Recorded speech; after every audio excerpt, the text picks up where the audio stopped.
না নেট কেনার সুযোগ হইতো, বলো আমাকে 1600 টাকা ডেলি বিল দিতে হইতো পার শ্বাসে 1 পয়সা। 16,500, 1,60,000 বার আমরা শ্বাস প্রশ্বাস নিই। বাংলাদেশের শিক্ষিত মানুষগুলার বিবেক তো খুললো না, আমার জাতির তো বিবেক খুললো না। খোলাইতে তো চাইছিলেন যমুনা গ্রুপের মালিক, করোনায় যখন মারা যাইতেছিলেন তো চিৎকার দিয়া ডাক্তারের টিমকে বলতেছিল আমাকে স্বাভাবিক শ্বাস নিতে দে, আমি এন্টার কোম্পানি তোদের নামে লেখা দিব। এখনো পেপারে ওটা লেখা আছে, আমি নাম বললাম না, শুধু গ্রুপের নাম বললাম। এখনো নেটে সার্চ দিলে পাওয়া যাবে, স্বাভাবিক শ্বাসের বিনিময় এন্টার কোম্পানি, যেটা এখন কয়েক লক্ষ কোটি টাকা যেটার দাম, যাদের পুঁজি লক্ষ কোটি টাকার উপরে, এন্টার কোম্পানি লেখা দিতে চেয়েছে শুধু স্বাভাবিক শ্বাসের বিনিময়। যাত্রী তো প্রস্তুতি কতটুকু, আমি কথা শেষ জায়গায় চলে আসছি। প্রস্তুতি নিয়ে গেলেই মিলবে, অঙ্গীকার পুরা হবে। এই উম্মতের সাথে আল্লাহর অঙ্গীকার, ইন্নাল্লাহ আশতারা মিনাল মুমিনিনা আনফুসাহুম ওয়া আমওয়ালাহুম বিআন্না লাহুমুল জান্নাহ। জান্নাতের অঙ্গীকার জান্নাত। আমার যুবক তো জান্নাত চিনে না, আমার সমাজ তো জান্নাত চিনে না। যদি যুবক জান্নাত চিনতো তাহলে কসম খোদা আমার যুবক কোনদিন মাদকে আসক্ত হতো না, জান্নাতে আসক্ত হতো। ও তো সারাদিন জান্নাত জান্নাত করতো, বলতো আল্লাহ কবে নিয়ে যাবেন, আবার কবে দিবেন, নিবেন কবে, জান্নাত দিবেন কবে। জান্নাত তো দেখতেছি, যেখানে চাবে তা মিলবে। যুবক চিরদিনের জীবন মিলবে, চিরদিনের জীবন মনবে, মৌত কোনদিন আসবে না। চিরদিনের যৌবন মনবে, বৃদ্ধ কোনদিন হবে না। চিরদিনের সুস্থতা মিলবে, অসুস্থ কোনদিন হবে না। চিরদিনের নিয়ামত মিলবে, কোনদিন চাল্লা পরিমাণ কমবে না। তারপরও তিনটা দিবে, মা তাশতাহি আনফুসুকুম, যা মনে চাবে তা মিলবে। আজকে তো মনে চায়, ঠিক না? চায় না? বলবো অর্থকি, সত্যকি, নর্তকি, গায়িকা, সায়িকা, মডেল, সডেল, ঠিক না? মনে চায় না? সাবমিটাও কেমনে? খালি মোবাইলে টাচ করে চুমা দিয়া, রাগ হয়ে গেল মনে হয়, ঠিক না? এইভাবেই তো সাবমিটাও, ঠিক না? জান্নাতে যেটা মনে চাবে ওটা তোমার। চোখে যেটা লাগবে ওইটাই তোমার। 6ষ্ঠ নাম্বার, এখন চোখে লাগে বেশি তাকাইলে জুতা দেখায়, ঠিক না? তোর কি মা বলি নাই সাইজ করবো বেশি করে, আর বেশি তাকাইলে প্যাকেট বানায় মিন্নির মতো বাড়িতে পাঠায় দেবো একবারে। জান্নাতে যেটা চোখে লাগবে ওটা তোমার। 7ম নাম্বার একটা আছে, আল্লাহ প্রাণায় লুকায় রাখছে, মাঝে মাঝে শো করবে আর আমাদেরকে অবাক করে দিবে। অবাক। জান্নাত সমুদ্র সৈকত আছে 2টা, বাংলাদেশের লোকে মিল আছে। বাংলাদেশ জান্নাতের সাথে মিল আছে, বাংলাদেশও 2টা সৈকত, জান্নাতেও 2টা সৈকত। বাংলাদেশের একটার নাম কুয়াকাটা, একটার নাম কক্সবাজার। জান্নাতের একটার নাম বাইদাচ, আরেকটার নাম বাইদাক। সকালে এক জায়গায় যাবে, বিকালে আরেক জায়গায় যাবে, ডেলি যাবে। প্রথম আড্ডা দিবে, তারপর এখানে খাওয়া দাওয়া হবে, কুদরত দিয়ে পাকায় আল্লাহ আইটেম পাঠাবে। যখন বাড়িতে ফিরতে শুরু করবে তো পর্দার ভিতর থেকে বাড়ি করে একটা ছেড়া দিবে, বুঝছো না? মনে হয় বোঝো না। চোখে চোখ লাগতে লাগতে দেরি, তোমার বুকে লাগতে দেরি হবে না। আজ পর্যন্ত কেউ দেখে নাই, তুমি ব্যতীত আর কেউ দেখবে না। প্রথম তুমি দেখবে, শেষ তুমি দেখবে, কেউ দেখে নাই। হাঁটু পর্যন্ত মুষ, কমর পর্যন্ত আম্বার, কাপ পর্যন্ত সাফরান, চেহারা বানাইছেন হোয়াইট কাফুর দিয়া। 120 ফিট লম্বা হবে, চুলটিও 120 ফিট লম্বা হবে। 3 কিলোমিটার ঘেরের কুচি লাগানো লেহেঙ্গা পরা থাকবে। সুতার লেহেঙ্গা না, নূরের সুতা দিয়া কাপড় বানাবে। আমাদের নবীজি চোখে দেখা ঈশা আমাদেরকে বলছে। জাদু যদি জানতাম যুবক, আজকে সুযোগ ছিল। সামিয়ানা তো নাই, ডাইরেক্ট পর্দা সরায় দেখায় দিতাম তোমাদের, ওই যে দেখ চায় আছে। জাদু তো জানি না। হ্যাঁ, হায় হায়, আল্লাহ রসুল পায়ের রূপের কথা বলছে। লাউ কাশাফা সাকাইহি লাগাবা দাউ শামস, পাও খুলে দিলে সূর্য চিরদিনের জন্য আলো হারায় ফেলবে। লাউ সাহিকা আলা দুনিয়া লাতানাব্বারাতিদ দুনিয়া কুল্লা, দুনিয়ায় হাসি দিলে সারা দুনিয়া আলোতে আলোকিত হয়ে যাবে। লাউ বাসাদা সাবাতি আবহুর লাসারা আতবা, 7 সমুদ্রে থুতু দিলে পানিগুলা মধুর মতো মিষ্টি হবে। বলো যুবক, ওই ঠোঁটে কিস দিলে কেমন হবে? মনে হয় দিলে লাগে নাই। ওই সময় মনে হয় বুজুর্গ হয়ে যাবা, ঠিক না? এই হুজুররা 40 বছর আগে ছাড়বো না, 40 বছরের আগে। 40 বছর মনে হবে 40 সেকেন্ড। তারপরে গালে চিমটি দিবে আর বলবে খালি ঠোঁট, আর কাহিনী বানায় নাই আল্লাহ কিছু আমার ভিতরে। চল কামরায় তোরে কাহিনী দেখাই। বেওকুব, খালি ঠোঁট ধরে বয়ে আসিস, আর কিছু নাই আমার ভিতরে। আলাইসা ফিয়া লাকা রাগবা, খালি ঠোঁট। আলাইসা ফিয়া লাকা রাগবা, আমার ভিতরে তোর জন্য আকর্ষণের আর কিছু নাই। চল কামরায়, বেওকুব। ও যুবক, ওই জান্নাত দিয়ে কিনবো। চলো আজকে প্রস্তুতি নেওয়ার জন্য প্রথমে তওবা করি। তওবা করবা পাক্কা? আল্লাহ কিন্তু ডাকতেছে। ওলামা আমার সাথে একমত হবে। এখন রাতের 3 ভাগের 1 ভাগ অতিবাহিত হয়ে গেছে। আল্লাহ ডাকতেছে, হাল মিন মুস্তাগফির, কে আসিস মাপ চাবি? আমি চলে আসছি তোদের দুনিয়ার ছাদে। বন্ধুর দিকে তাকায় চলে আসছি, তোদের দিকে তাকায় চলে আসছি, মহব্বতে চলে আসছি।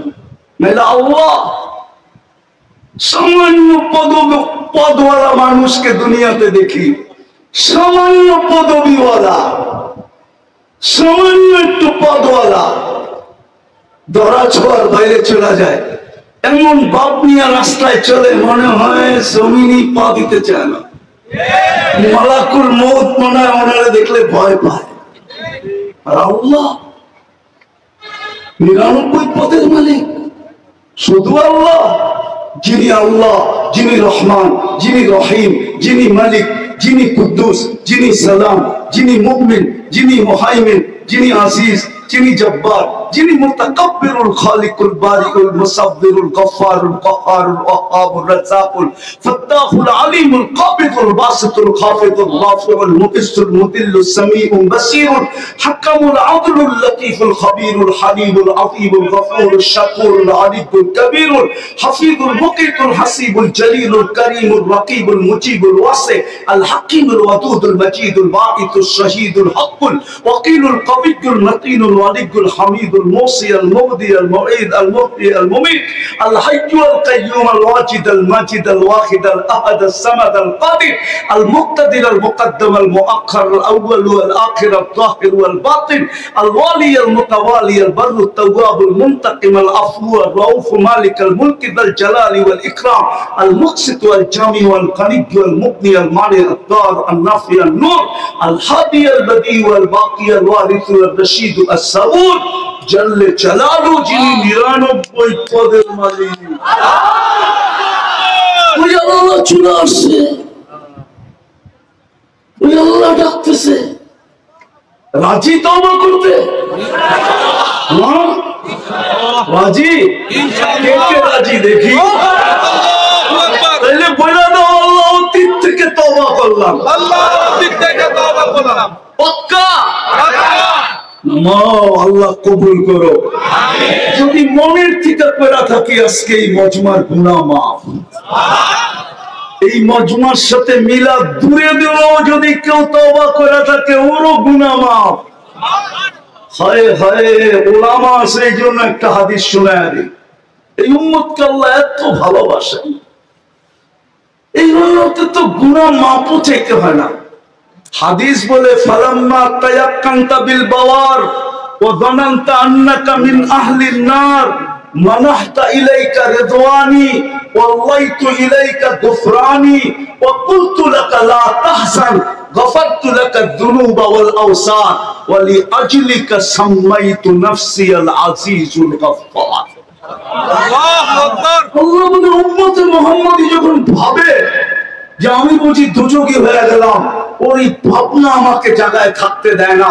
আমি রেজার চাদর দিয়ে ঢাকতে দেরি করি না, মাগফিরাতে ডুবাইতে দেরি করি না। ছুটা আয়সা কুদরতি হাত ওর পিঠে লাগায় বলি চিন্তার কোনো কারণ নাই, তোর ভাবনাই আমি তোর গুনাহ মাফ করে দিলাম, তোর জন্যই তো আমি আজিজুল গফফার। আর মাফ চাইলে কিরকম হবে? চলেন, প্রস্তুতি নেই। মুহাম্মদুর রাসূলুল্লাহ এই জন্যই আসছিলেন। হায় হায় উলামা এই কথা একমত হবে, লা তারাহুল উয়ুন, আল্লাহকে চোখে দেখা যায় না, ওয়ালা তুখালিতুহুদ দুনুন, আল্লাহকে ধ্যান ধারণায় আনা যায় না, ওয়ালা ইয়াসিফুহুল ওয়াসিফুন, বর্ণনা দিয়ে শেষ করা যায় না। ঠিক বন্ধু এরকমই বড় শানওয়ালা, উনি কেন জমিনে আসবে? যেখানে নূরীদের সর্দার ফেল, জিবরিল নূরের তৈরি, সিদরাতুল মুনতাহার পরে শুধু নূর আর নূর। উনি নূরীদের সর্দার, ফেরেশতাদের সর্দার, ফেরেশতারা নূরের তৈরি। মেরাজের রাতে উনি যা থেমে গেছে, আল্লাহ রাসূল বলছে আগে চলেন, অনুমতি নাই। দ্বিতীয় আরেকটা বলছেন আমার শরীরে শক্তিও নাই, আপনি একা যান। যিনি যাইতে যাইতে যাইতে যাইতে যাইতে সমস্ত নূরের জগৎকে ভেদ করে আরশের নিচে পড়ছেন, আরশের নিচ থেকে আরশের উপরে, ওইখান থেকে কবা কাউসাইনি আও আদনা, কবা কাউসাইনি আও আদনা, কবা কাউসাইনি আও আদনা, তাকাররুব অর্জন করতে করতে করতে করতে আল্লাহ বলে কবা কাউসাইনি আও আদনা, ফাতানা ফাতাদাল্লা ফাআওহা ইলা আবদিহি মা আওহা। উনি কেন জমিনে আসবে? সৃষ্টির সর্দার জমিনে, কিয়ামতের রাজা জমিনে কেন আসবে? উনি আসছেন আমাদেরকে অল্প সময়ে অল্প পরিশ্রমে আমাদেরকে প্রস্তুত করে দিতে, রেডি করে দিতে, রেডি করার জন্য আসছেন। এই জন্য একটা কাজ করলেই হবে। আমি তো বলি আজকে উম্মতের যে দুর্দশা, শুধু একা একা কাঁদি, কাউকে বলাও যায় না। 250 কোটি মুসলমান, 60টা মুসলিম দেশ। কয়টা? 60টা মুসলিম দেশ। দুনিয়ার সবচেয়ে বড় টাকা মুসলমানের কাছে। কারেন্সি, কুয়েতের কারেন্সির চেয়ে বড় কোনো কারেন্সি নাই, বাহরাইনের কারেন্সির চেয়ে দুনিয়ায় কোনো বড় কারেন্সি নেই, ওমানের কারেন্সির চেয়ে দুনিয়ায় বড় কোনো কারেন্সি নেই, ব্রুনাইয়ের কারেন্সির চেয়ে দুনিয়ায় বড় কোনো কারেন্সি নেই। 70% সম্পদ মুসলমানের কাছে। দুনিয়ায় মুসলমানের চেয়ে দামি জিনিস কেউ ব্যবহার করে না। মনে হয় কোনা পাড়ার যুবকরা মানবে না। আছে নেট লাগানো, সংযোগ আছে। এখন গুগলকে জিজ্ঞাসা করো বিল গেটস এর একটা প্যান্টের দাম কত, যদি $300 উপরে দেখাইতে পারো, জিজ্ঞাসা করো, এখন গুগলকে জিজ্ঞাসা করো। কিন্তু মুসলমানের এই তোমার গেঞ্জি পাবা 3 লক্ষ টাকা দিয়ে কিনে, 3 লক্ষ। এই যে গেঞ্জি, বিশ্বাস হয় না? চলো আমার সাথে সিঙ্গাপুর মুস্তফায় দেখায় দিই, চলো আমি দেখায় দিই। দুনিয়ার কোন যুবরাজের গাড়ি, এন্টার গাড়ি 24 ক্যারেট সোনায় মোড়ানো নাই, কিন্তু দুবাই যুবরাজের একাধিক গাড়ি 24 ক্যারেট সোনায় মোড়ানো। ব্রুনাই প্রেসিডেন্টের এন্টার গাড়ি সোনার পার্স। তারপরে মুসলমানের এই দুরবস্থা কেন? আগামী মাসের 7 তারিখই তো হবে 2 বছর ফিলিস্তিনের যুদ্ধের। একটা রুটির টুকরার জন্য ওরা মরতেছে কেন?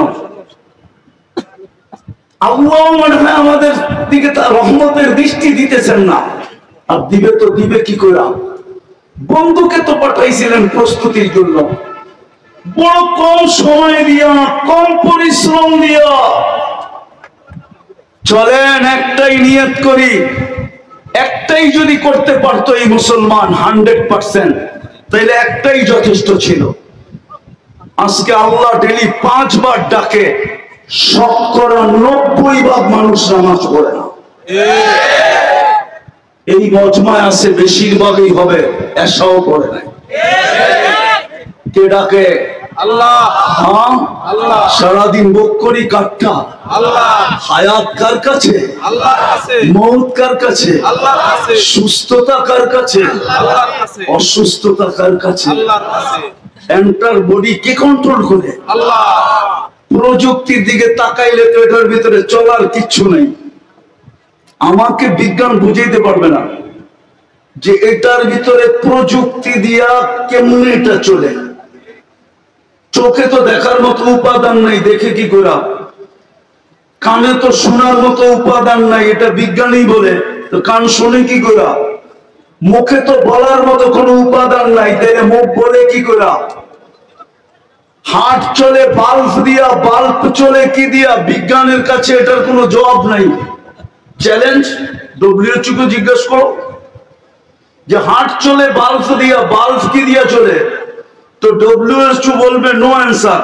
আমার কাছে এটার কোনো সমাধান নেই, আমার কাছে আছে, আমার কাছে। আল্লাহ চালায় তো চলে, কুদরতি টেকনোলজি দিয়া চালায়, কুদরতি প্রযুক্তি দিয়া চালায়। নাইলে চোখে এতটুক জায়গায় 13 কোটি ক্যামেরা সেট হয় কি করে? যুবক, 13 কোটি ক্যামেরার তার নিয়ে গেছেন পিছনে, তার 1.6 সেন্টিমিটার জায়গা দিয়া। একটা তার আরেকটা তারের সাথে আল্লাহ লাগতে দেন নাই, লাগলে ফায়ার হবে, ফায়ার, আগুন ধরে যাবে। তুমি সব উল্টা দেখবা, ওই আল্লাহ কুদরত দিয়া দেখায়। সরিষার চেয়ে ছোট বিজ্ঞান এখনো, সরিষার আকৃতি নিয়ে এখন পর্যন্ত বিজ্ঞান ক্যামেরা বানাইতে পারে নাই। পারছে নাকি? গুগলে সার্চ দাও, গুগল খালাম মারে জিগাও না পারছে কিনা। 13 কোটি সরিষা একত্রিত করলে দেখো কত বড় একটা জায়গা লাগে। এর চেয়ে ক্ষুদ্র, শতগুণ ক্ষুদ্র ক্যামেরা বসায় দিছে। একটা করলেই হতো। চলো আজকে অঙ্গীকার করি, আজকের থেকে আর নামাজ ছাড়বো, ছাড়বো, ছাড়বো, পাক্কা। নামাও, এর চেয়ে বড় বেয়াদবি কিচ্ছু নেই, এর চেয়ে বড় নিমক হারামি কিচ্ছু নেই, এর চেয়ে বড় অকৃতজ্ঞতা কিছু নাই।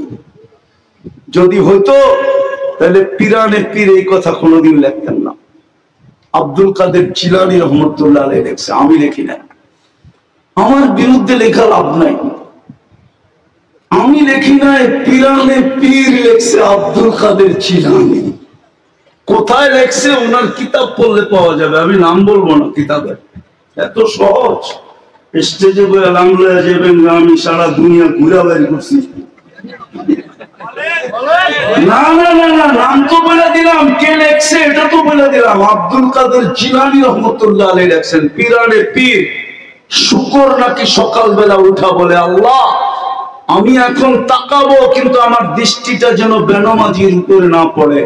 তুমি ডাকলা তারপরও আসলো না, তো ও আমার চোখে আমার চেয়েও নিকৃষ্ট। পায়ে হাত দিয়ে বলি আজকের থেকে যেন নামাজ না ছোটে। ছুটবে? হ্যাঁ। আরেকটা কথা বলে শেষ করতেছি, শেষ আমার কথা। শেষ আমার কথা, যতদিন আমাদের দেশে একটু আগেই বলছিলাম, একটা হলো মাটির নিচে আধ্যাত্মিক শক্তি লুকানো আছে, আরেকটা হলো বাহ্যিক শক্তি। আধ্যাত্মিক এই মাদ্রাসা মসজিদ আলেম ওলামা, এটা বাহ্যিক শক্তি। আপনি জানেন না, আপনি আলেমদের বাড়িতে সিসি ক্যামেরা লাগায়া মনিটরিং করেন না, হাজারো আলেম আছে রাত্রে উঠা চোখের পানি এই মাটির জন্য ঝরাইতে থাকে। এই তিন বাহ্যিক শক্তিকে যদি আমরা টেকায় রাখতে পারি, আমার কথা লেখা রাখেন, আমি বাঁচি আর না বাঁচি, বাংলাদেশ নড়বে চড়বে পড়বে না। এই দেশে কোনো বিপর্যয় ইনশাআল্লাহ কেউ আনতে পারবে না। মাটি ওকে কিক মারা দিবে, কিক। এই জমিনই ওকে কিক মারবে, আমাদের মারতে হবে না। এই জমিনের ভিতরে ওই শক্তি আছে। আপনি জানেন না এই জমিনে মাদ্রাসা কখন থেকে শুরু হয়? সর্বপ্রথম মাদ্রাসা বুখারী শরীফ এই জমিনে পড়ানো হয় 1268 সনে। কত বছর হয়েছে? পড়া 800 বছর। 12 থেকে 2000 কত? 800। 1268 সনে আবু তৈয়ামা রহমতুল্লাহ আলাইহি প্রথম মাদ্রাসা খুলছেন। সোনার গায়ে দাওরায় হাদিস প্রথম পড়াইছেন উনি, হাদিস প্রথম পড়াইছেন। তারপরে নিচের দিকে নামছেন 1268 সনে। বিদায় এই জমিনের একটা ইতিহাস আছে, আমরা যতদিন ধরে রাখবো ইনশাআল্লাহ এই জমিন বেঁচে থাকবে। ঠিক না? আরে বুঝাইতে পারলাম না আপনাদেরকে?